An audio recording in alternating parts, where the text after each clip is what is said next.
And we are live. What's up, everybody? I'm Dustin Coiner from TrackDaz here in Southern California, and I'm on with the dude I've been doing business with for way over 20 years. Like, holy shit, Les Phillips from Buttonwillow Raceway. Welcome to the show, buddy. Well, thank you. It's been interesting to hear about what you do because other than your track days, I'm not too clued into this. So teach me. Teach. Hey, man, I'd love to say I'm teaching you something, but I'm kind of learning this crap on my own, But yeah, like I was saying, like I literally have been doing business with you since June of 2000. 2000. Well, you're a rookie. Yeah, We op- I was still in my 20s, dude, when I we called you opened guys. in '95. Where were you? Yeah, freshman in college. Okay. Did you learn much? That's debatable. Okay. Yeah, so I've been coming there for a long time, and we were just kind of talking offline about our a little bit about my history with you, and it's really funny that how things have kind of come full circle. I started out with Buttonwillow, and I never really stopped going to Buttonwillow, but I did go to other places, and you know before I came to you, though, I had something scheduled at another facility. And right before our event, they were like, "Oh no, if you want to do events here, you have to go through this guy." And I'm like, "What do you mean go through a third party?" And they basically pulled the plug out from under us. And I called you, and effectively, I mean, without so many words, you basically said, "Shit, we'll take your money." No, that was Carrie that said that. Oh, okay. Probably. She's Probably. the true person that manages the place. Yeah. So Carrie's been there the entire time too. Is Yeah, that right? Carrie, my wife and I have been very successful in scoping and hiring people from banks. And Carrie, right out of high school, worked at a bank, and Carol and I both spotted her. I mean, she's smart. Let's hire her. Yeah. And from that time on, she's from my last business and this racetrack business. She's been with me except for 1 year, and I don't know. It's 37 or 8 years. I don't know.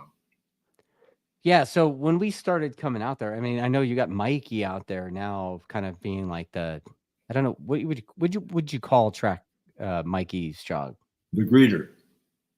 He gets he, he gets along with all the track day people and Okay. kind of directs those activities during the week. We have other people that do it on the weekends normally. Right, James, right? Yeah. Mm-hmm. Well, when I started coming out there, we had Warren. Oh yeah, Warren Smith was one of the most special human beings I've ever had the privilege to work with. Oh man, He was a national director at the NHRA, oh no shit. and he was a player. And right after we opened the track, gosh, I can't remember the guy's name that ran the airport department that had jurisdiction over the drag race at Formosa. And he called us in and he wanted us to manage it. And hell, we were still trying to figure out how to manage a road race track because it was so soon. But Warren was perfect for it. And I'd have just gone along for the ride, but we decided we got to do what we got hired to do first, and we passed. And in some ways, I regret we did that. It would have been very fun because I have the highest regard for drag racing. I mean, you kind of have a drag strip, kind of, right? Yeah, we do. Yeah. And we did drag racing at the racetrack several times. Oh, did you? Oh yeah, we had the clocks. And Warren, he was such a master at it. He just knew everything about it. And I don't know, our best events were 8th mile events on the front straight. Oh, and okay. we ran everything from diesel trucks to fast cars. And I found 1/8 mile so much more interesting than 1/4 mile because you could cycle it so much faster. Right. And those were great times. And I had a diesel that was quick. And you had a diesel that was quick. And I won 1 race. Oh, okay. I was good. but the reaction times and all that, it just is such fun for getting people engaged. Yeah. Well, when I first started hosting events at Buttonwillow, the track was 5 years old basically, and the big tower that everybody enjoys now with the snack bar and stuff, that wasn't there. There was like a temporary trailer, like where that. Yeah, we had a trailer that you wouldn't want. It was terrible. Hey, look, James Carter is commenting, says that you did have a diesel that was quick. I can vouch. That's hilarious. It is. So anyway, the facility, I mean, I think if I recall correctly, the garages were there, but the timing building, the classroom, whatever, was not there. It was under construction, or the foundation was built. Yeah. And then but over where everybody kind of parks their RVs now, or whatever it is, the storage lot, like around that area was, if I recall correctly, was there mud drags or sand? We had sand drags. Okay. Tell me a little bit about that, because I honestly, I've never seen that happen at Buttonwillow ever. Well, they were fun. And every discipline in racing seems to have their own personality and their own expectations. Right. And the sand drag people thought we had the best track they had ever seen. And we had a local farmer that donated, Terry Houchin, cool guy. He had all the farmland around us, donated that little tower that we built, or he built, for the timing tower for the sand drags. And we put a lot of effort into a wall and a proper texture of sand and a lot of import. And it worked great for maybe a year. And the sand drag people became very demanding. And that sounds like motorcycle racers. You guys are infants compared to those guys. Really? Oh yeah, they were very demanding. And so a guy that I had sold a house to, nice guy, he had an alcohol car, and he comes for the campground, and he fuels his car and starts his barbecue for breakfast, and sets everything on fire, including himself, because it's all hugging the ground. What? And he spent, I think he spent at least 4 or 6 weeks in the burn ward. I mean, he was in bad shape. And so I didn't consider that a worthwhile endeavor for nickels and dimes, and we shut it down. Yeah. Well, that explains why I never saw it. Yeah, it was short-lived. Wow. But he lived to survive. He was okay. Like, I've always been curious about this. How did Buttonwillow come to be? Like, what made you decide to build a racetrack in the middle of farmland in the Central Valley? Well, starting from the beginning, I got involved with SCCA in 1986. Okay. And that's about the year, maybe 87, that Riverside, the most wonderful track, announced that they were closing because some doofus investor or developers had better ideas. And I can say that from what I have seen since, they weren't very good ideas. And if they had taken the property that they had and made it an improved, more spectator receptive facility, they would be bigger than Sonoma now, which I continue to call Sears Point, because I can tell you, Sonoma at that time was a dump. They made they made fun of our restrooms at Riverside. They were Gucci compared to Sonoma. Sonoma was awful. Yeah, I mean, Sears Point was around for a long time, right? Like how long has Sears Point been around? Honestly, since I don't know. 50? Not as long as Riverside. Riverside was first. Riverside was first. And if Riverside had the vision of what Sonoma has done, formerly Sears Point, right? They would be one of the great racetracks in the world, and they were, but that's all gone. That's all history, and they screwed up, and there's still parts of the racetrack at Riverside that have yet to be developed. I think Turn 9 is still there. Yeah, and these shit ass shopping centers and all that are going nowhere are half vacant. Oh yeah, like empty malls. That's what we need. Yeah, same thing with Ontario, right? That's my banking story. Whenever I go to a bank and try to get money for a racetrack, there is nothing harder in the world to finance than a racetrack. I can guarantee you that. Really? I've been to every bank in Kern County, and I finally hit gold with the Bank of America thing to cash out our original investors at 12%. Right. And I used to say, well, these racetracks kind of make money. How are you doing on your strip malls? And blank looks. They're not doing so great.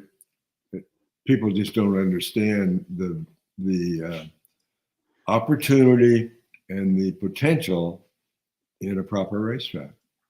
Yeah, that's true. That's true. 12%. I don't know.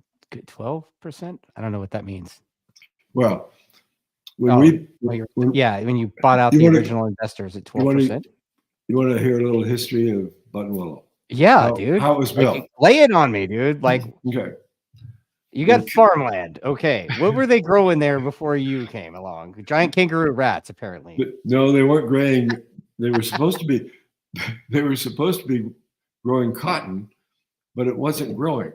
The land is so bad and so full of alkali. And we bought the ground out of bankruptcy, and everybody knew it was terrible ground and it wasn't going to grow anything. And so they said, oh, maybe these idiots can make something happen. And that's how we got it. We got it out of bankruptcy. And here, you got to know this. The original buy was 500 acres. Okay. And there was 160 acres to our south that was decent land. The racetrack land was awful. Little mounds of alkali soil that they wouldn't even bother to plant. And so we sold the 160, and the net cost for the remaining 340 for the racetrack was $93,000.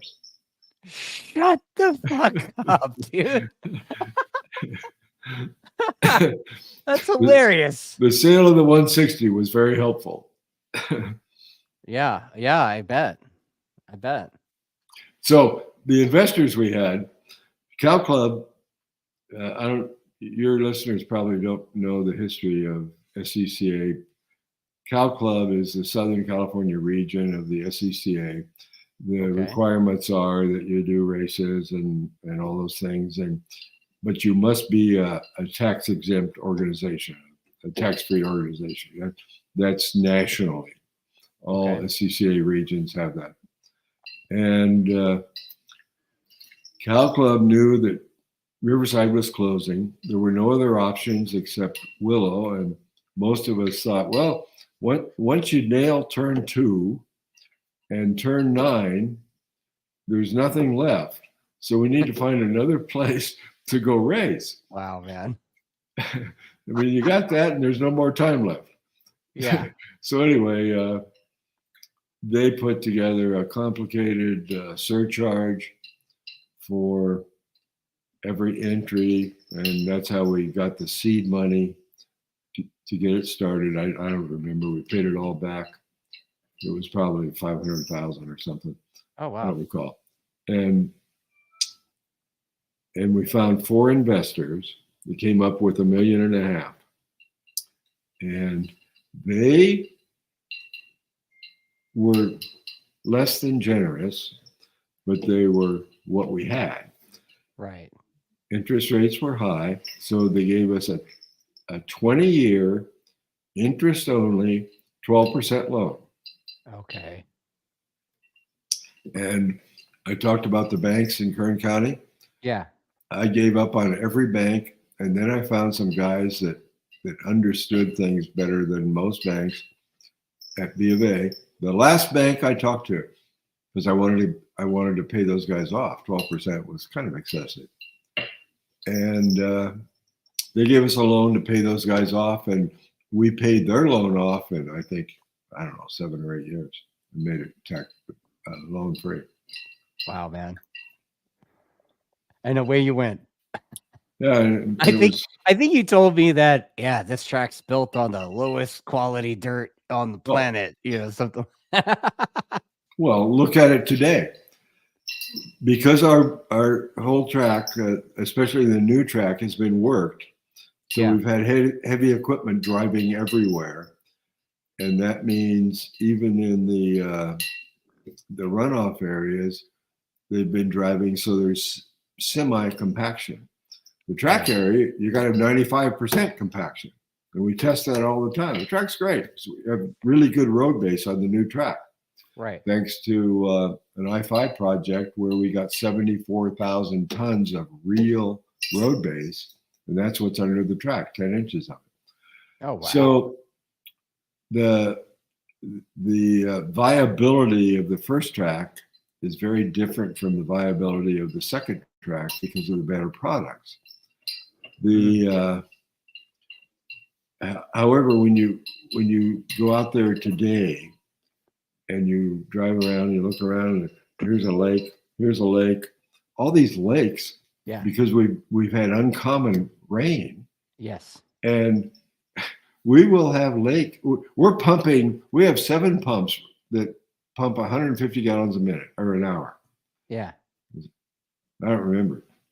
Is it a minute? They're good pumps. But anyway, it's not enough. Yeah. Because where do you put the water? You got to find new places to put the water. I look at all the farms around us. Nobody has lakes. We're the only one that have lakes. And that's because we have partial compaction, and it's enough to keep the water from seeping into the ground. It's a real problem. I mean, I tell my riders when it's like this, hey, do whatever you got to do to stay on the pavement, because we're not here to go fishing. And, we actually named one of your lakes out there. There's a rider. He's an Australian kid. He's actually racing in the Australian Superbike Championship thing on a 600 down there. His name's Declan. And I call the lake on the inside of turn 2. I call it Declan Lake. Okay. You're one of those guys that numbers turns. We name them. I mean, number, name. You know why we name them? Why? Because numbers on the first track, you turn it around, the numbers have no meaning. Right. Okay. Well, here's a good one for you. When I started going to Buttonwillow in 2000, I think it was Warren that told me this, that the corner that we call Phil Hill right now, he told me it was Magic Mountain. Yes, that really pissed me off. We had some guys that just thought it was a cool name, and Phil Hill was a very famous, well, naturally famous race driver, original member of Cow Club. Oh, really? So you name it after some dumbass amusement park that nobody goes to, and you got Phil Hill, and you wouldn't believe the war I went through to get that changed. And, Oh, wow. and there's Okay. still people that call it Magic Mountain. Well, that's for you. Like I said, that in 2000 when I was there, that's what Warren told us it was. Yeah, I know. And then the series of corners, Cotton Corners, and the Grapevine were kind of used interchangeably back then. So, do you guys like the variety, or do you like to stick with something? You know what? That's a good question, man. Because the last couple of years, I've flipped the direction. We've run we've run backwards. We've run that 26 config that you come out of Star Mazda and you're drag strip into Riverside. It's like the healthy straightaway there with some 150 plus mile an hour wheelies in the mix. Yeah, because it's great. It's a good time. It's a great time. But from the sales perspective, I've found that that the config 13 clockwise is the one that sells. That's what everybody likes. Them are fun to ride. The rest of them are fun to ride. I wish I could sell them, but for whatever reason, people want 13 clockwise, and so that's We recognize that as the standard motorcycle configuration.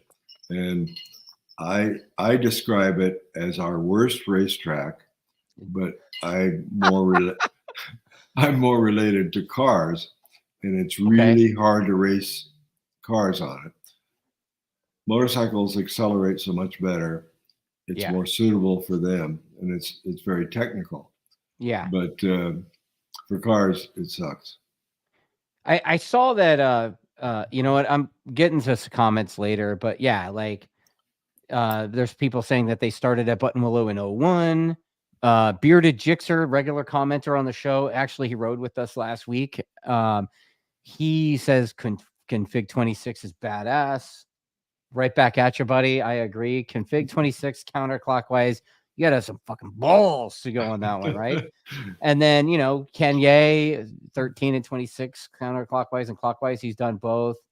A lot of people are into the other configs. I mean, I had a bunch of riders do an event. I think they used config 1 counterclockwise. And they're like, oh, it totally flows better. I'm like, yeah, no shit, dumbass. Like, just nobody, like, you get me more people and I'll do it, But yeah, I mean, so I think you're right. I think riders do kind of have a bit of a preference with the, based on my sales anyway. I could see that. Yeah, they definitely do. We see that with every group. Why is it, do you think that config 13 is so difficult to run in a car? Is it because it's tighter in like turn 2 area, or the passing off-ramp passing areas are too short? Okay. They got to build some momentum to have enough speed to outbrake somebody, and they're just too short. And for cars, we have some really good tracks that give them time to get a position. We did a race weekend out there on config 1, which was I liked it better. Very popular for cars. Well, config 1 on motorcycle, it made you have a lot more steam going through the S's, right? And of course, that's like a good time for me, right? And motorcycles are very impressive through the S's. Yes, they're good. Yes, both, any direction, really. We were just talking offline about. I think the Superbike team was running at one of the tests that config 26 configuration, and going through the S's. Every time the boys would go through the S's, the shit on Kerry's walls would shake. Right? He's like, God damn, what the hell's going on out there? Yeah. When the fast guys are there, even Kerry looks out the window. Yeah. Yeah. Because you could tell, right? I mean, you could, yeah. I mean, I've texted Mikey and told him lap times, and he's just like, "What?" Yeah. So, well, that's compared to what he drives. Oh well, what does Mikey? What does he drive? A Spec Racer Ford. Is that like a it's an open wheel car? SCC. No, it's an SCCA full-bodied car that SCCA invented. I don't know, 40 years ago, Okay. and they've improved it. They got a sequential gearbox and things, but it's still not my favorite car. Was it like a Escort or something? What is like? Oh no, it's a true race car. It's a tube Okay. frame. It's a tube frame car, and Okay. who would make a tube frame car other than a, what is it, the Maserati something with these little square tubes? It's a square tube frame car, Okay. and probably that and the Maserati, there's a term for that, are the only square tube cars I've ever seen. The So round tubes are so much stronger. So you were talking a little bit about the history of the racetrack, and I found it interesting because our buddy, our mutual friend, who you refer to as Metzler Chris, he asked me he, he asked me to share or to ask you if Buttonwillow, like, what was the timeline? Which one came first, Buttonwillow or Thunderhill? Thunder was ahead of us. Thunderhill was ahead of. I think 2 or 3 years. Okay. Yeah, we were still trying to figure out some land, finding land. I looked years for land, and Cow Club was still, through a surcharge, raising money. Okay. So I think it was about 3 years. So he also told me that Thunderhill was also owned by SCCA, right? Right. So Cal Club's SCCA, but I guess they're just different regions. Yeah, San Francisco region, Thunderhill, and Cal Club, Southern California, is Buttonwillow. Okay.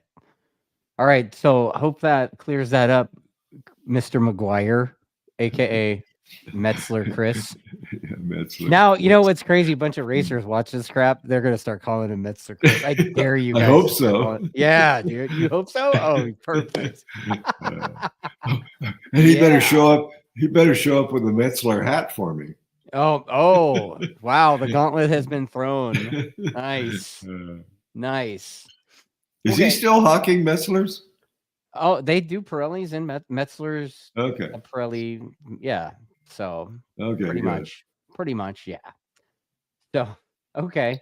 So, let me ask you this. Like, I come to the track often, I mean, you see me there, like I'll be there on a Tuesday. How many days a year do you think the track isn't doing anything? Or are there days where you have to close the thing up to do work on the facility? Like, how does that work? Yeah, there are times we just close it, and there are customers that tell us that we don't close it often enough to do maintenance. But how do we define that? Greedy? Last year we did 335 days of business. Oh, wow. We try to do all the maintenance we can in off hours. And then when it rains heavily, it's not, even though cars and bikes race in the rain. Yeah. The people here in Bakersfield, that I tell them that we're gonna be open tomorrow and it's gonna rain all week. And they say, well, you're gonna close, aren't you? And I tell them, no, these people race in rain, so they like it. Yeah. I do that just to annoy locals, because they're oh man, you jam me up good. This must have been like 20 years ago. But man, we had I was living in Glendora at the time, and we had a snow. And the only route to get to Buttonwillow that was open for me was if I went up to Paso Robles. Yeah. And I was like, Les, dude, do you expect me to drive? And you're like, yeah. Well, let me tell you, there's a famous snowfall in Bakersfield, maybe 2 or 3 years after we opened, and our driveway had 6 inches of snow. I mean, 6 inches. It was snow, and this guy came from Indiana, and I meet him at the gate to sign him in. He said, I came here to test in the dry. I've never seen this much snow in Indiana. Man. Yeah, like you got me good on that one. I was like, really, man? Like you're not gonna let me cancel? And you're like, it's not snowing here. Yeah. And that was like 20 something. I was like, are you fucking kidding me? So yeah. And Like, it wasn't, was it? No, it wasn't. It was a long drive. Yeah. I think it was a long drive through Paso to get there. It's funny too, because last year, or maybe it was 2 years ago, the Yamaha school was going through a little bit of that. They were there here today and yesterday. Oh yeah, I know. I've been busy. I'm going to Daytona tomorrow, so I had to skip champ school this time. But champ school was like that, and all the routes were closed. 58 was closed. The Grapevine was closed. And Chris Paris is like, well, it looks like 46 is open. So so they went the long way. And then that morning it opened up for me. So I went to Grapevine. It was like, took me with no trailer or anything. I think I was in my car. I think I got there in like an hour and a half. Mm-hmm. Not even an hour and a half. And you just never know. It moves around so much. Yeah, totally. So you said you had 335 days of open business last year? Yeah, last year we did. That's awesome, man. That's awesome. Well, that's what motivates the second track. I mean, okay. We do turn people away, and so why turn them away?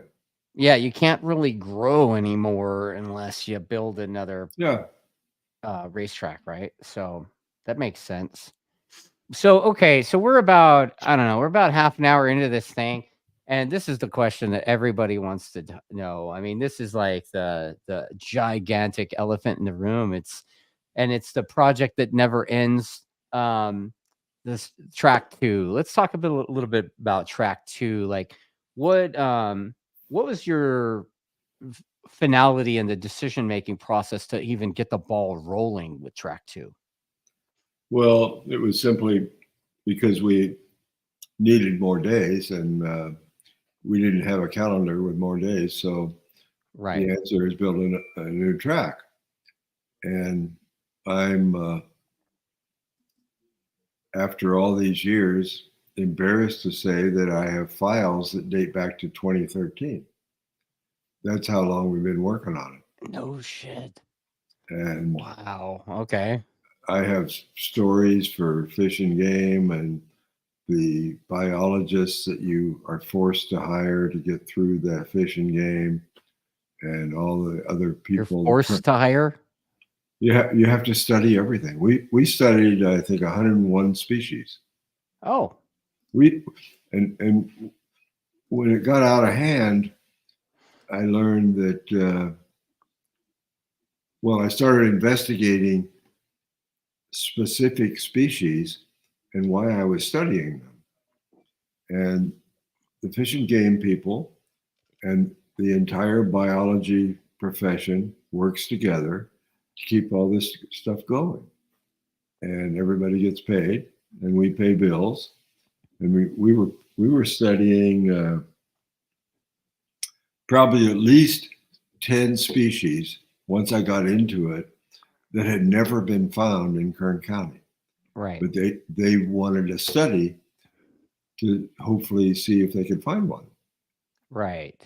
And that makes it harder for everything to happen if they can find one. We were studying fairy shrimp. I mean, here we are in the desert. Fairy shrimp. And fairy shrimp are pretty interesting. And they can be carried onto your property from the treads of a four-wheel drive vehicle, and they can be in the dirt or in the mud, and then later in the dirt that's dry, alive for 10 years. Oh wow. And they're kind of hard to study. Right. Stuff like that. And jeez. That's how we had so many delays. We spent a ton of money. Yeah, I mean, the biggest one I recall is the giant kangaroo rat, which is, Mhm. you know, tell me your give me your cliff notes on what your thoughts are on the giant kangaroo rat. Well, there's two of them. Oh, There's the really? there's the Herman that is not endangered, and there's the Tipton that is endangered. And I can't even remember now. One of them you can tell it has a different toe, and the only other way you can tell is a DNA test. Okay. And we had 2 cycles of very expensive 2-week trapping sessions in the nighttime. I think 100 traps out every night, and we caught Herman after Herman after Herman turned loose. And towards the end of the second session, suddenly we caught a Tipton. Mm. And so I talked to the world-renowned expert from Cal State Bakersfield to come and look at our habitat. Right. And so he parks his car, and we walk out to this supposed trap site where a Tipton was caught. And all the way there, he says, this isn't Tipton habitat. This just doesn't look right. Right. He there and back, he probably said that, I don't know, 6, 8 times. Yeah. And he says, I have a 80-acre site where we preserve Tipton, and it's, I don't know, 6 or 8 miles from here. And I said, well, would you like to take one more? And he wouldn't take it. He didn't want it. Take it. He didn't want it. So he was supposed to write me a letter that my place was not Tipton habitat. So he writes me this letter, and he excluded the sentence, or he put a sentence in there that indicated that it was maybe Tipton habitat, and he wouldn't remove it. But that's what he verbally told me the whole trip. Oh, man. And that's how it all works. So that's why in the middle of the new track you have a giant kangaroo rat habitat. That's right. We gave up 9.8 acres. We can never walk in. We can never do anything. The supposed Tipton that I know was planted there, right? And I won't say by whom. No, say by whom. Well, I'll put it this way: we paid that biologist $150,000 to study 101 species. Right. Yeah. So the 9.8 acres is there for that dead rat forever. And he probably wasn't there more than 2 weeks. Oh, man. He probably died. That's crazy. Because he was only trapped once, as I recall. Yeah, Scouts Out is commenting that freaking environmental people trying to ensure that they still have a job. # job security. And if you want to talk to people that are really clued in and see it firsthand daily, talk to the construction workers that work on the bullet train. It's a bullet train. The train to nowhere. Yeah, the train to nowhere, which our farmers are bitching constantly because they're cut off from water now because of this environment. And 33 billion dollars was the original bullet train budget. We're up to $128 billion, and nobody has a clue how they're going to get over the grapevine. I mean, the bullet train truly to nowhere.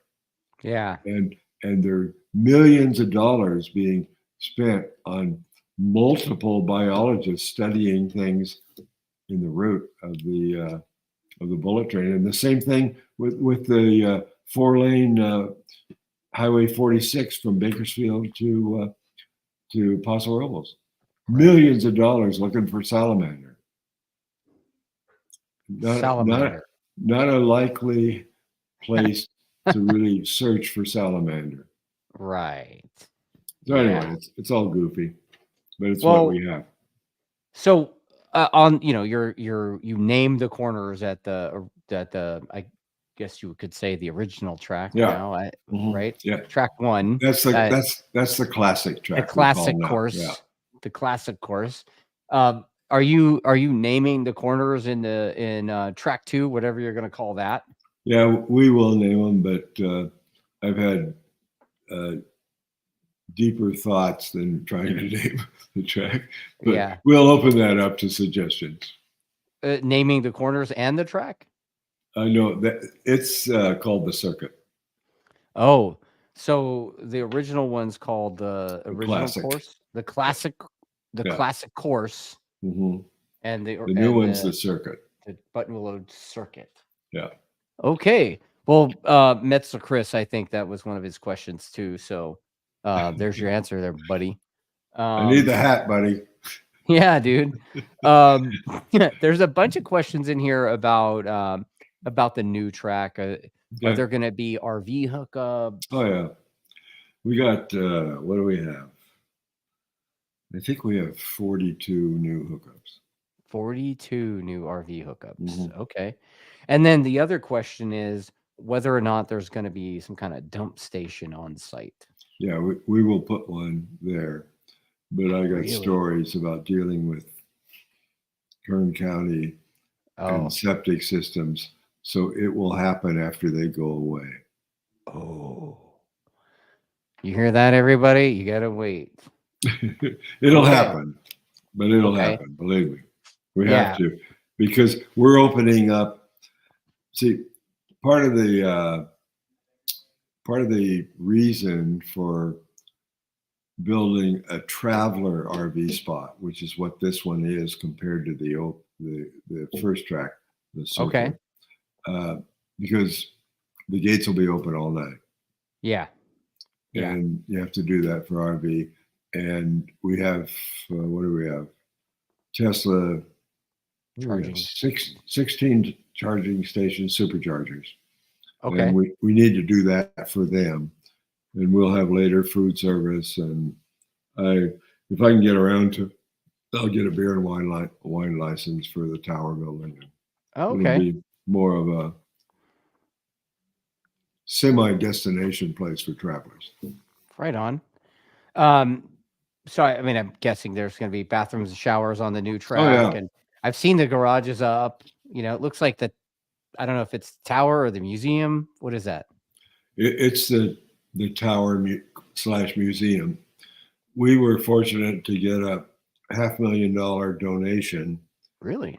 From some of our Cow Club racers, but we had to design the building to accommodate 10 of their cars, which that's why the building is the shape and design it is. They're going to put 10 cars in that building. Yeah. In the museum. But I think that one of those donors is now deceased, and some of the cars were less than memorable. And I think everybody that controls that situation is happy with 5 cars. Okay. Which be much more functional. And the building is designed, I don't know, for 180 people to see the racetrack sitting down while they're eating whatever they're doing out the windows unobstructed. The windows are real low. That's badass. That's badass. Are you going to have a motorcycle in there? Do you have a donation? Well, I mean, you have the picture of this one on the wall in the front office. I don't know. I know. I like bikes. I would be happy for that. Well, you never know. Maybe we'll see. Yeah. I still kind of like to ride the thing, you know. But someday. Yeah, maybe someday. How many do you have? I have a lot of bikes, but this is my bike. This is the bike. Yeah, the Broham, I call it, right? So like a Cadillac Broham, you know, Brom, or what do they call it? But yeah. Oh yeah, maybe Stamboli will donate. But yeah. Clearly somebody doesn't know Richard. Right? Yeah. So Sean Summers wants to know, why did you love Riverside so much? Oh, it was such a classic track. It was fast. It had a couple of options, and it had such a history.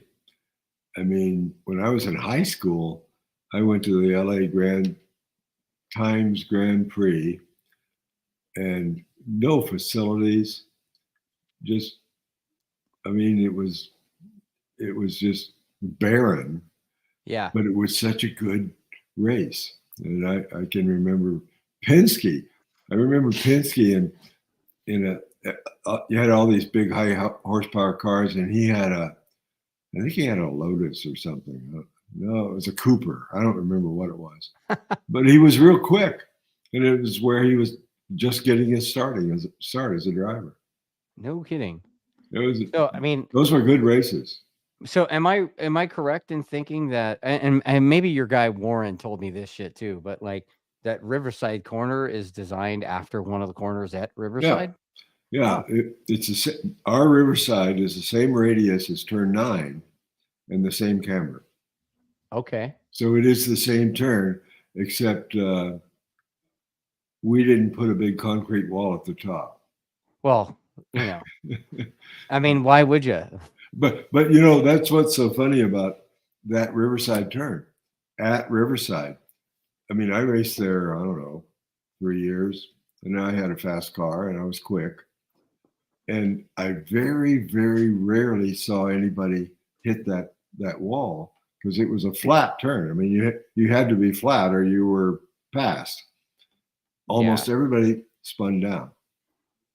And we got something different, something wrong. At our track, almost everybody spins up. I've been out there, I've been out there more than my fair share. Let's just put it that way. Mm-hmm. Testing out the safety equipment. Mm-hmm. I'm still here, so it worked. I went down heavy there on a motorbike once. Yeah. So people are saying they're talking about what to put in the museum right now. It looks like anyway. Well, the people that donated, they get 5. It was 10 spots, but they don't have that many cars anymore. There'll be 5 spots, and one of them is a cool car. It's a Penske Indy car, which I have in my shop, and it was a Mears car, and Mears was a Bakersfield guy. Okay. And he drove it in the Michigan 500, but he didn't win. And I can't remember the guy that drove it next year. The next year did win the race. And so what year of a car is that? I don't know. I can't remember. Is it in Marlboro livery by chance? No, it's not that. I don't know. I saw these guys that come out at one of the tests last year, and I think it was right before the cars had to be shipped to was it Goodwood? Is that right? Okay, yeah. And but it was the open wheel car like that with the big old scoop out of the front, and then there was this one that was a little bit newer. I think it was like late 80s, early 90s Marlboro car, and man, that thing, it had a sound to it that was still to this day, it like rings into my soul. That's probably V12. The car that Dave Freitas takes care of. I forget the Farron or the family. The father and son are good drivers, and they have some good cars. Yeah, and they've been a good one. Yeah, and then Chris has a good question for you. What did you ever think about Fontana? Well, I really liked Fontana. You did? Yeah. I thought if they had spent a couple $100,000, insignificant money, to fix a couple turns, that would have been a very successful, famous IMSA style track. And look at what IMSA is doing nowadays. They're doing all kinds of great classes, good racing, and they missed the boat.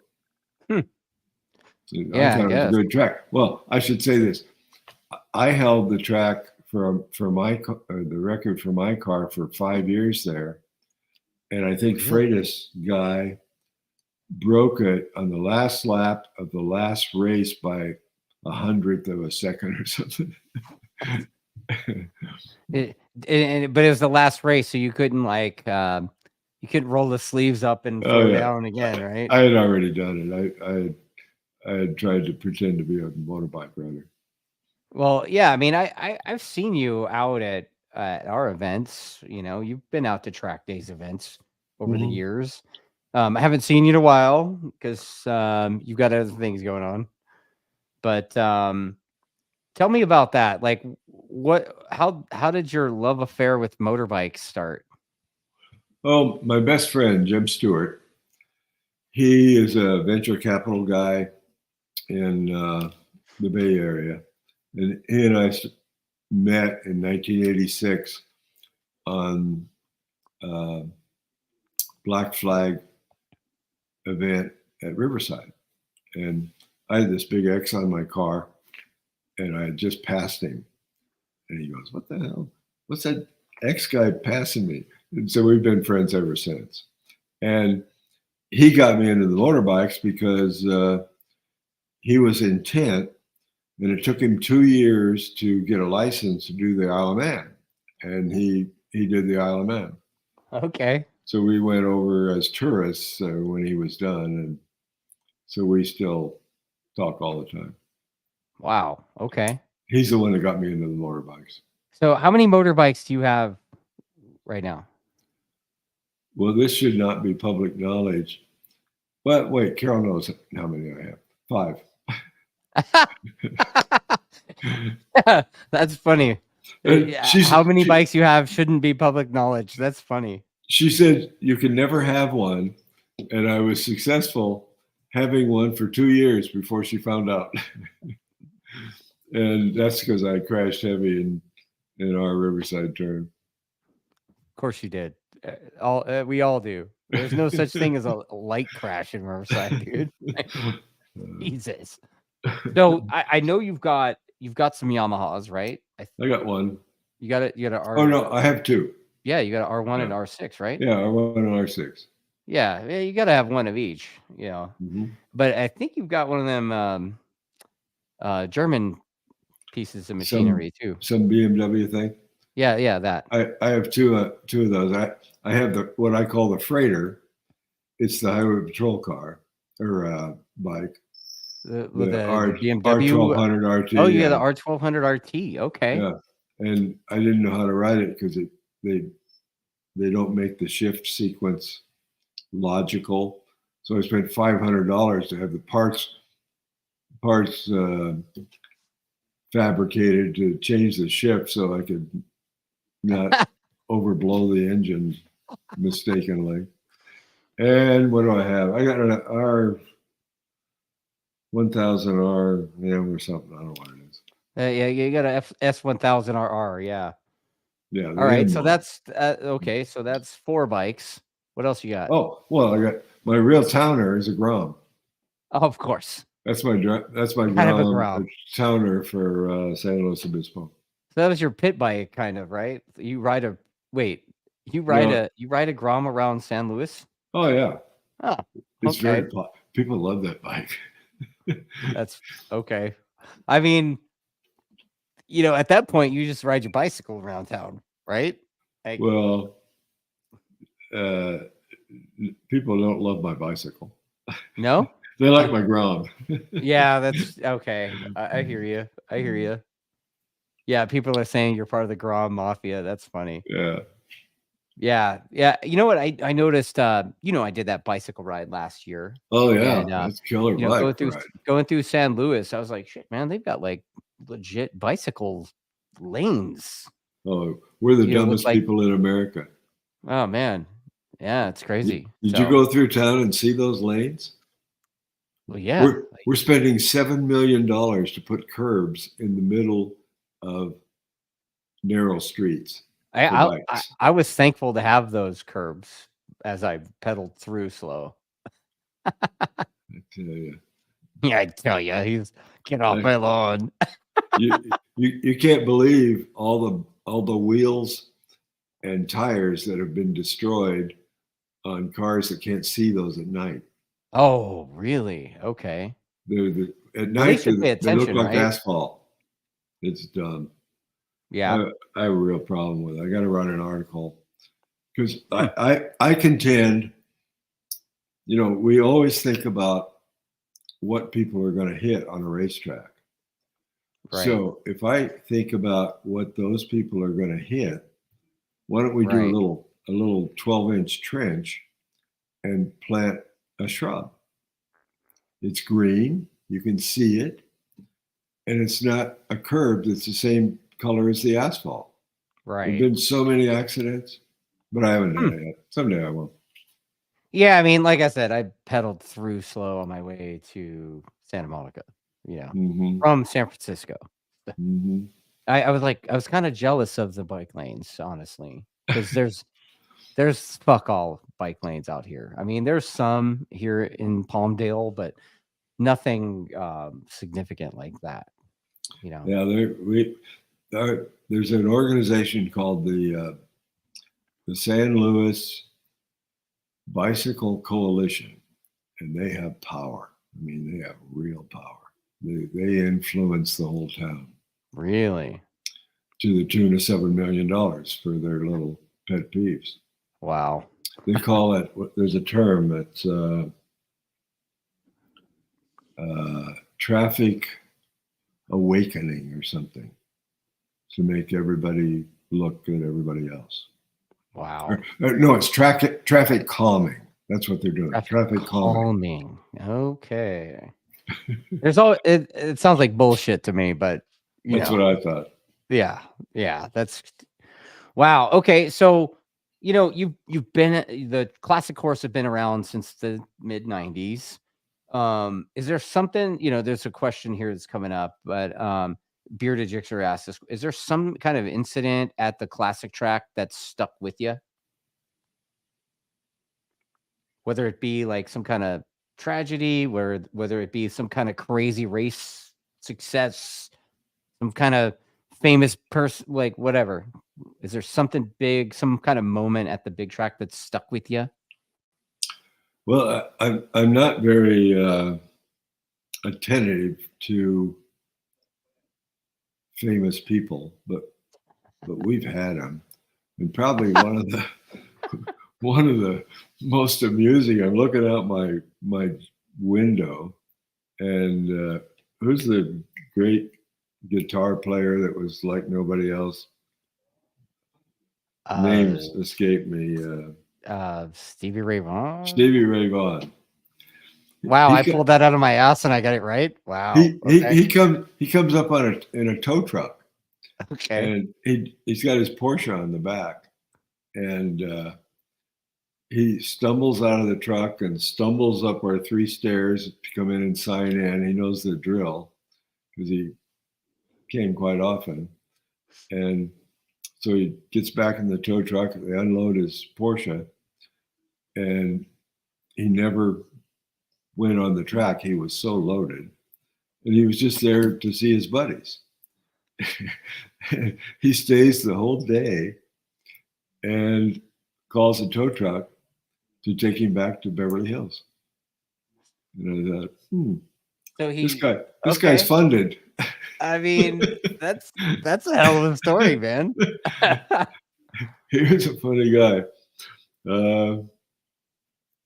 What else? I had something, but I forgot it. You said you had a list of notables. What's this list of notables that you were telling me about? Oh man, it's 3 pages long of fine print of people that follow people that have been there. I mean, it has been kind of popular.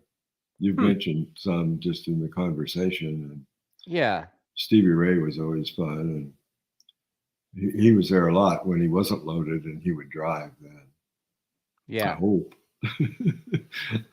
I mean, you gotta be well funded to have a tow truck haul your Porsche, unload it, hang out, and then have him load it back and take you back home. Yeah, Like that's it's just your sofa. at the track. I mean, that's something. That's something I've never heard of anybody doing. That's pretty funny. I can see why that stuck with you. Okay, so yeah, somebody's saying, "Oh yeah, line of Coke and 3 beers deep." Woo. That sounds like we're on my show last week. We were talking about that that wrestler guy, Ric Flair. The woo, like that sounds like some woo shit. Like, that sounds some Ric Flair kind of stuff there. So, smart drug user. There you go. Smart. Okay. Yeah. All right. So let's see. So when do you suspect? Because I know you on the new track, you've got pavement laid down, right? Like we have the surface. It's good, right? So what else are we missing? I from what I could see, it looks like you're missing curbing, you're missing the pit wall and the corner working stations. What else are we missing? Well, we've got a great well. It's 1,500 gallons a minute, and it's much improved water over the first well. Okay. And we just finished the 68,000 gallon water tank. Okay. But we have the line in the ground, but we don't have it loaded. And there was a place where it crossed the track that the plumbing character did not compact or use road base. So we had to have the real paving crew dig it all out. So we got to connect that. That's a big deal. Okay. Because they destroyed the electrical conduit in the process. Oh. It's in the ground, but it's got to be the wires pulled, et cetera, et cetera. Okay. And so we haven't built the interior distribution center. Here we are. Kern County, thankfully, doesn't want to see anything burn. So we have nothing but steel buildings, and we have no neighbors that if we ignite all of our steel buildings simultaneously, that we could touch anybody. But we're spending hundreds of thousands of dollars on sprinkler systems for all the buildings. And we don't have that complete. We don't have the feed system. We got to provide 1,000 gallons a minute pump. Jeez. Plus generators, and if we lose power, it's very complicated and expensive. And that's a big deal. We got to solve that. And landscaping, you wouldn't think that's a big deal, but it is, and they won't approve us until our landscaping is done.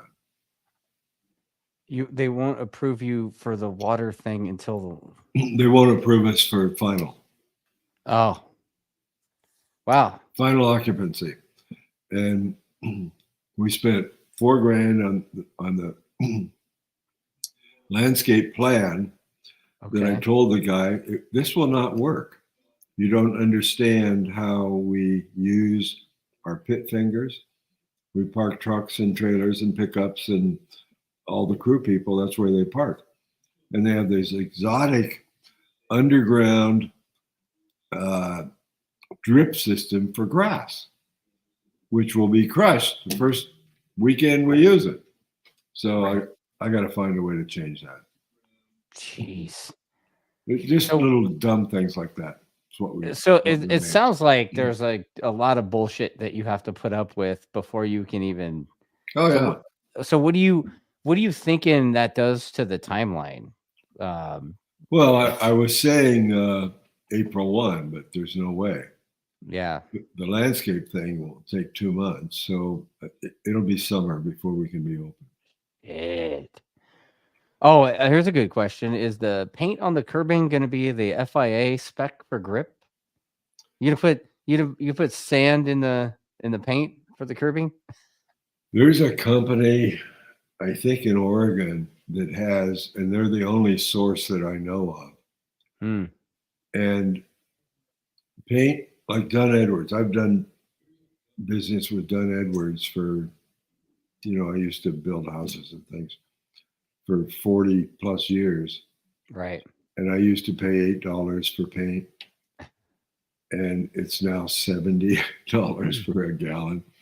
So you can imagine what this only source in Oregon that has that FIA paint costs. No, we won't be doing that. Just throw a handful of sand in there. Call it good. Like, Yeah, we won't be doing that. Okay. We will try to finish the curbing so that it's not like your sidewalk at home. Have a little grip. Okay. That's fair. That's fair. So it's going to be a little bit different than what's on the classic course. There's a variety of curbing on the classic course, but we have settled on what works best, and it'll be that curbing. Okay. Very shallow. Slope, easy to drive on, and 40 inches wide. 40 inches wide. You guys hear that? 40 inches. I don't know. I'm thinking wheeling off it. That's that's where my brain goes. You can do that. Done. That's plenty of room. Yeah. You know, when you repaved but the classic course the first time, I was actually, I have the distinction of being the very last person to crash on the last surface. Okay. You had a lot more concrete on that surface than you have now. It seems like you're using concrete to kind of patch up areas of the racetrack. Tell me a little bit about that. Why you use the concrete? Well, it's a mortar mix that you can when you get a hole during an event, you can put it out and it's good in 30 minutes. Really? And that's what drives it.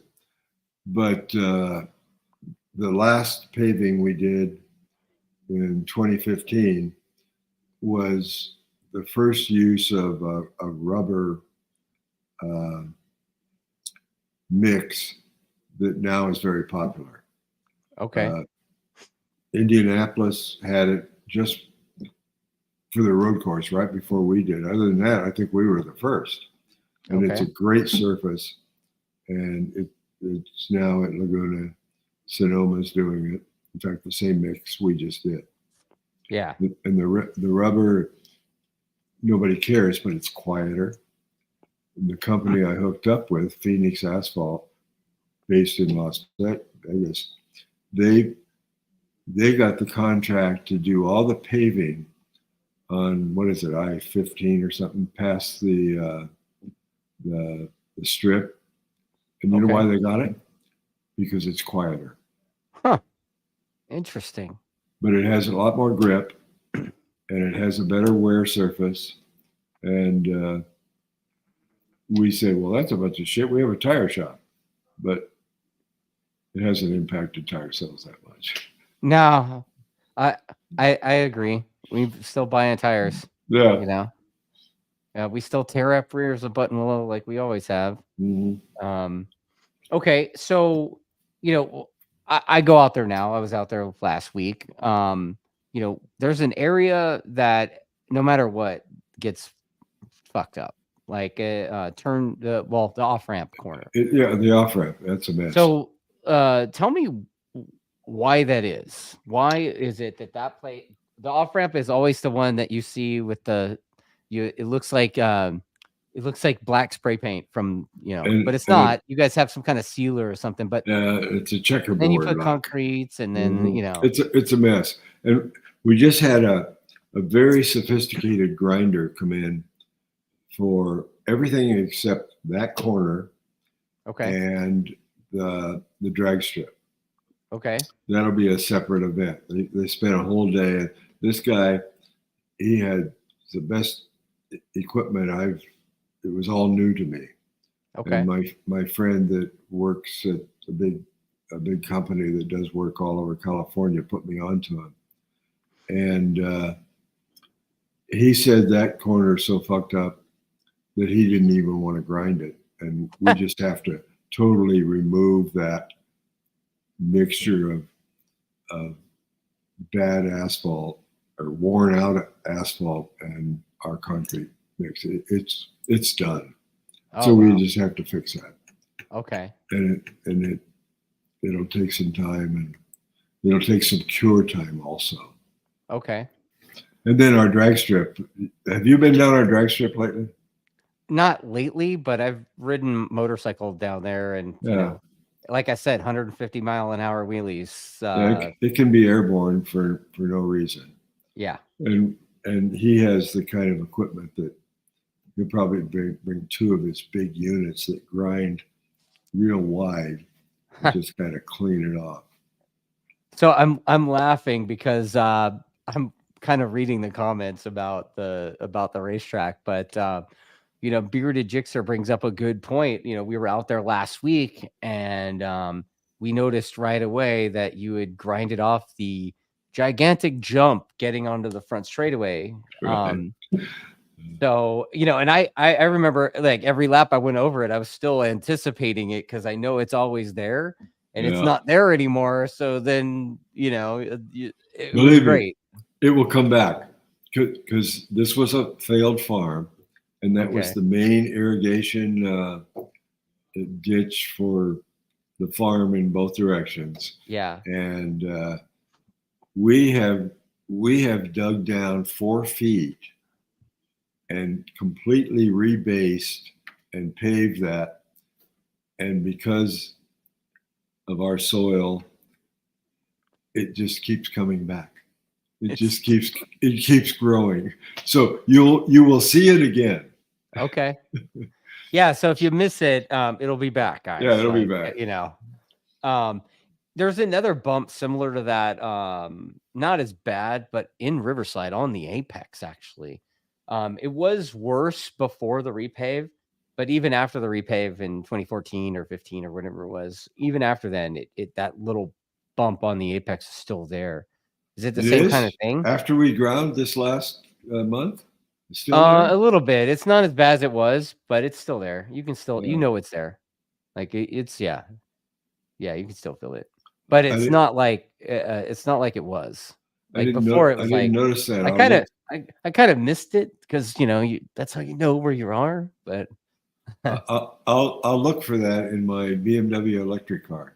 Okay, oh, all right, yeah, all right. Even I mean, some of the riders, like the pro guys that were there last week, were saying it. So okay. Like, oh, okay. Let's see. Yeah, Kanye says, "Yep, it'll come back, but the bump is part of the line. So when it comes back, that's just part of the fun." Yeah. It's character, right? And Bearded Jixer says to please not do the bumps on the drag strip because slamming his nuts into the tank at 170 is fun. Like, I like the bikes on the drag strip because when they're going counterclockwise and they get to the intersection, I mean, what are they going 170, and all of a sudden it's just a natural wheelie with no effort. Yeah, that's wacky. Yeah, pinned in 6th gear, you know, front wheel comes up and it's like, oh, you know, yeah. Okay. Well, you know, a lot of people don't realize that even though that big bump in Sunset was pretty gnarly, it's still not as gnarly as the track was in that area before the original repave in 02. And there was a giant concrete section that was like a skid pad almost, and with a big crack folded in it, and all the riders would just follow that crack right off the track. Kind of where they end up now anyway. They end up there now anyway because they give up the brake lever and they end up in the dirt over there. But how come there was so much concrete? Like because there's a measurement of strength of soil. The Caltrans spec for road base is R75. Okay. Our soil is our native soil is so deficient. It's R7 and R11, and people in the construction industry, I don't care who they are and where they've worked, said we've never seen such bad soil, and that's what we're dealing with. Wow, man. Wow. We're never going to change it. All we can do is continue to maintain it. That's all we can do. Right on. Oh, another thing I remember about the first repave is when you guys put the curbings in, the S's specifically, they felt like they were 3 foot tall. Well, they were. They were awful. I can't remember how that happened, but somebody was driving. Oh, I remember. Spec Me Honest, Okay. an SCCA class, and the RX-7. What were they? Spec 7 or something. Yeah. Those guys just straddled no matter what curb we had, because, you know, the race car I had, we would set it 30, 32, 36 millimeters. And I don't know, they must have used inches. I don't know what they used. And every curb we put in, they just straddled it. So somebody's bright idea was, well, we'll put these big curbs in and they won't do that anymore. Oh man. And those curbs were disaster. Yeah. And we've ground them down to what you see now. We've gone through a grinding process twice to get rid of those. Oh man. So they're not as bad as they are. Yeah. You know, I drive a Formula car. Yeah. Anybody that's been there in the last 20 years probably doesn't even know that those were how the curbing was. Well, they were awful. But I mean, I know a guy that it was his fault. He wasn't really paying attention. He was he had his leg up. He was looking around. He's exiting the track and he clipped that last curb and it yard sailed his bike. I mean, it was like, he yard sailed his bike from the exit of the S's halfway down the back straightaway there. And I roll out in my pickup to go pick him up. And it's like a battery, the gas tank, you know, the subframe's over here. Yeah, I mean, it was a complete pick apart yard sale. So, yeah. Yeah, those curbs, if there's anything that happened there that maybe I didn't pay enough attention to that I could have prevented, was the installation of those curbs. I hated them. Yeah. And that's why we just keep grinding on them. But now I find them not usable, and you don't have to totally avoid them. Right. You can clip them. Yeah, we kind of clip them on the bike. We'll run over the first one and kind of get right up close to them. And, you know, I think Cam Peterson kind of jumps them. There's a social media video from last week where he basically was off both wheels off the ground, like towards the end. I was like, shit, dude. But, you know, that's like a special kind of case there. Yeah. So, yeah, it's a good time, man. So let me ask you this. I know that you've been dealing with a lot of shit to get the new track open, and nobody will shut the hell up about when it's going to open, I know. Is there any plans in the works for when the classic course is repaving? No. Okay. We got to get this one open first. Yeah, that's what I was thinking. So, for those of you who are wondering that, calm down, okay? Yeah. And I, you know, personally, I mean, I'm not driving hard like I used to. As long as we can keep the grinding maintenance portion going, I'm in no hurry to repave it. There you go. I got to fix the off ramp, all the concrete. So we'll fix those things, but it doesn't need repaved yet. Nah, I agree though with the off ramp area. It's awful. 100% agree with that. I never liked the off ramp. I like the A option better, and I wish people would use that more. Yeah, I remember when you built that, and I wondered what that was for, or if it was like you were gonna phase out the original turn 2 or off ramp and use the off ramp A or 2A or whatever you call it. How many people use that one, or is it just cars? Or yeah, I don't even know the bikes that use it, but cars use it, and I think it's much preferred over the off ramp. As a driver, it's technical. I mean, my very best friend that was the original grading supervisor for the track. Yeah, he and I at night. He was just the greatest guy. He's another like Warren guy, just a super guy. And that's a very technical little section, especially counterclockwise. And I really like it as a result. I like these technical sessions where you can find time. Right. And we used to laugh. I think I said this before. At Willow Springs, part of the motivation for Buttonwillow was you nail turn 2, and you nail turn 9, and you're good. Yeah. There's nothing left. Yeah. And there's that kind of time in that A section, especially counterclockwise. Yeah, man. All right. Well, let me ask you this. There's a lot of questions here by the Scouts Out person about the kart track. Like, kart track, did you say? Yeah, the go-kart track. Okay. So is there, somebody was asking about, I want to say he's asking about repaving the kart track.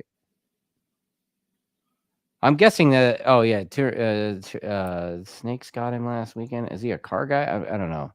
But anyway, so what's up with the kart track? Like, I don't know. I haven't actually been on it, embarrassingly, like, even though I have a supermoto. We put cars on it too. Do you really? Yeah, we have. Okay.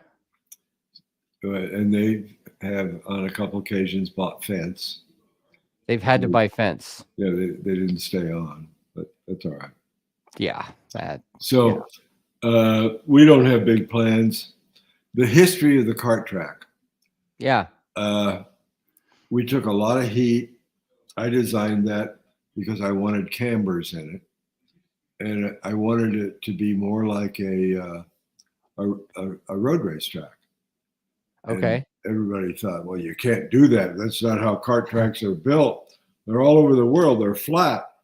And it became real popular. And the IKF was the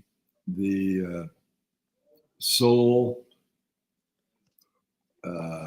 influence of all karting in the West Coast.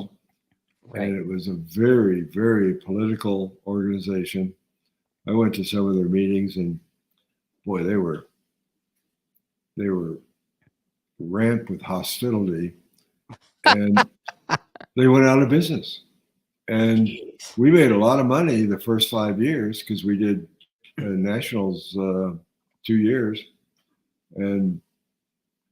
But if I had to do it now, I would never build the kart track because the organizations that fed the sport are gone. There's just a couple guys that are players now. Wow. That makes sense, man. That makes sense. We won't spend a lot of money on it. We'll just try to maintain it. There you go. That totally makes sense. Oh, and Metzler Chris wants to know if you've got any lap time predictions of what the new track will be. Well, for him. Wow. That's rough, Les. That is rough. I can predict that, but I won't. Yeah, there's time for that. It's called slow 30. Right? But everybody asks me, I always ask everybody, what do you want in a new track? Tell me what you want. And all I ever heard was fast. So I hope we've done that because that was the goal. I mean, we got a couple technical turns, yes, but it's fast. I mean, I thought that, I've driven a lot of laps around it in the dirt before anything went down. And then I pedaled my bicycle around it around Christmas time last year. And there's a couple sections that look healthy straight away, like super fast. Yeah, they're long. And if you got something that accelerates, you're going to be going real fast when it's time to do something different. You're going to be going real fast when it's time to be doing something different. That's awesome. Wow. Okay. And then, there's the banking. You got the classic Buttonwillow elevation change stuff. So I think all of us are right. All of us riders, and probably the car guys are the same way. We're excited about that place. So, get back to work, man. Do whatever. Crack the whip, dude. And I heard what you said, and my wife keeps saying, "When are we going on vacation?" Yeah. Never. Yeah. Actually, she's selling her practice, and I'm retiring as soon as this is done. I'll still be around, but Yeah. I'm not going to be the guy. Well, all the riders are pumped, Les, and you know, happy to see this thing come to fruition. You know, I think we're all jonesing for more track time, and you know, I'm sure Carrie's going to be pulling her hair out even more, you know, by a Mhm. bunch of whiny bitches like myself asking for more weekends. Yeah, I mean that she will readily tell you the worst part of her job is scheduling, Uh-huh. and she's the only person that is allowed to write on the schedule board. Yeah. Because we have known of tracks that didn't have that rule, and suddenly they have two groups for the same weekend, Yep. and then the Has fight that happened? starts. That's never happened to me at Buttonwillow, but that No, has never happened to has. me at 2 other racetracks. Really? Yeah, oddly enough, I don't do any events at either of them anymore. Like, I've been kinda tossed by both of them. Well, that's why Carrie is the only one that has authority. I mean, nobody can write on the calendar but her, Wow. Well, that makes sense. and that's the part of her job that she hates the most, because it's a hard job, and especially when you have more people that want something than you can provide, and Yeah. the new track will lessen that to some degree, but I can tell you we're not going to build a third track, and that could be a need in the future. Yeah. Well, Les, you know what, man? It's been a fun chat. I will say, you know, I'm gonna give Sean Summers this comment here, because what he says, I think the same way. But you know, thanks to you for you know catering to both cars and the motorbikes. You know, not just focusing 100% on the cars. You know, a lot of facilities are like, especially the new club tracks that are coming around. They're really a lot of them are really anti motorbike. For whatever Well, reason. they're rich people tracks, and they're rich people that have fancy cars, and they're rich people that don't have a clue about a motorbike. That's why, in my opinion. Yeah. Yeah. Well, I guess like Sears Point was mostly cars now. I don't know. I Well, don't know. But they're so screwed up. I yeah. mean, it's NASCAR. Yeah. Yeah. Well, Les, dude, great chat. Dude, I appreciate your time, taking the time to talk to a guy that's only been doing business with you for like 25 years or whatever. I'm almost 50 now, and I've been doing business with you since I was in my 20s. So there you go. Well, I just round mine up to 100. That's Yeah, close enough. I had hair when I started doing business with you, man. Like, you know, Well, like, it's gone because you ride too fast on the bicycle. well, Pulls it right out. that's the that's a horseshit story that you're telling. But You're yeah, good. You're good on the bike. yeah, man. That's good stuff. Well, good chatting you up, Les. Let's wrap this thing, man. Any last Okay. thoughts? I'm a blank. How's You're that? a blank. Right on, man. Well, thanks everybody for watching. And if you want more of this stuff, you know, subscribe, like, comment, share, all that YouTube shit. And we'll catch you guys on the next one. And also, if anybody has additional questions that we didn't cover, you can always call me at the racetrack. I answer. Oh no, I respond to all phone calls. There you go. Right on, Les. Thanks again, buddy. Thanks for doing it. All right. See you next time. Yep.